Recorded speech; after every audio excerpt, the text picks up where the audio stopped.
This is how to give admin access to a GitHub repository. I'm opening a browser and going to github.com. The sign-in page comes up. I type my username and password and click the green sign-in button. GitHub lands on the dashboard.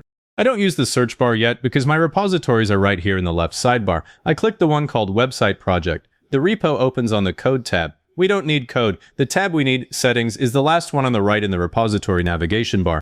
Under the repository name, the owner is shown as my username, so this is a personal repository. If you're working on a company repo, that owner line shows the organization, and a couple of the menu names below will be different.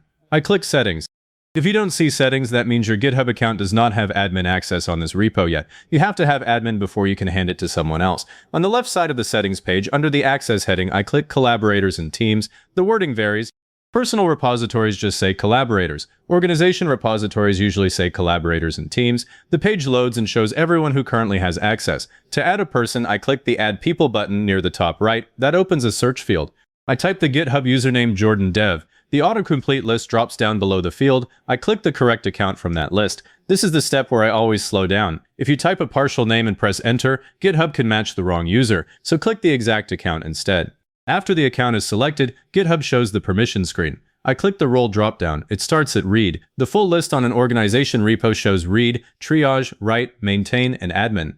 Maintain looks close because it sits just above admin, but maintain does not include all the destructive settings. I choose admin. Admin is the highest repository level role. It lets them change repository settings, add other collaborators, create webhooks, and delete the repository. Keep that in mind before you send it. If the person only needs to push code, write is enough, and that's what I'd use for that job. But for this request, admin is the correct pick. With admin selected, I click Add Jordan Dev to this repository. The page goes back to the access list. The new account appears near the top. Next to the name, the role is admin. Below that, a pending invite badge appears. That badge means the invitation was sent but not accepted. The person has to open the invite email from GitHub and accept it. Until they do, the permission is not active. I'm refreshing the page now. The pending invite badge is gone. The role still shows admin. That's the confirmation you want. If the repo is inside an organization, I prefer to give admin access to a team rather than to one person at a time. I'm back on the same collaborators and teams page. I click Add Team. I type engineering, select the team, and set the role dropdown to admin.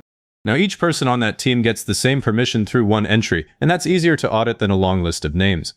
One thing I would not do is make this person an organization owner. That is not a repository setting. It lives under the organization's People tab. I'm opening the organization page and clicking People. Repository admin only controls this one repository. Organization owner controls every repo, billing, and access across the whole organization. If they only manage one project, repository admin is the right call, and owner is too much. And if you want to undo this later, go back to repository settings, then collaborators and teams. I'm opening that list again. Click the role dropdown next to Jordan Dev. You can set it back to write or read, or click remove from repository. That change applies immediately, no invite needed. If this kept you from handing out too much access, hit the like button and subscribe, and leave a comment saying this was helpful. Comments are what push this to other people looking for the same thing.